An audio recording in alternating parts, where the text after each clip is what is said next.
જીવનમાં દુઃખ પહાડ જેવા તૂટી પડે.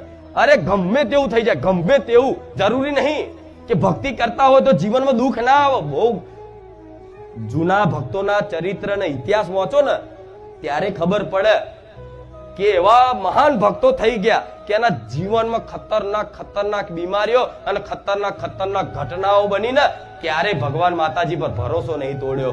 એનું ભગવાને કલ્યાણ કર્યું છે, એનું મેલડીએ માતાએ કલ્યાણ કર્યું છે. આ શું ખોટું? નરસિંહ મહેતા જોઈ લો, મીરાબાઈ જોઈ લો, ઘણા એવા ભક્તો છે.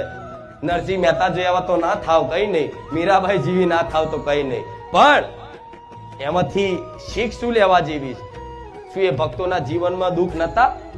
બધાના જીવનમાં હતા. તમે તો કશું નહીં વેઠતા, એવું એવું વેઠેલું છે, વેઠ્યું છે ને.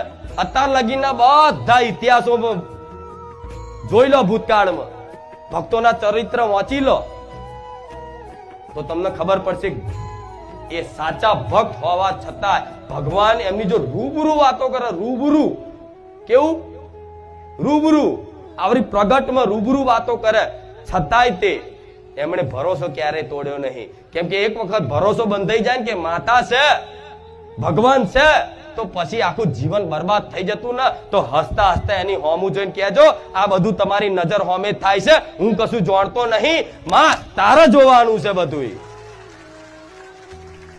એના માટે અંત ઘડીએ આવીને એનું જીવન બચાવી લો, એના દુઃખ તો બચાવી લો, એનું નાવડું તારી નાખવું.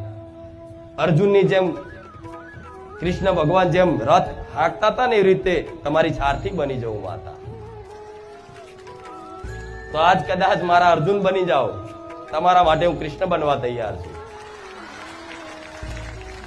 આ શું ખોટું?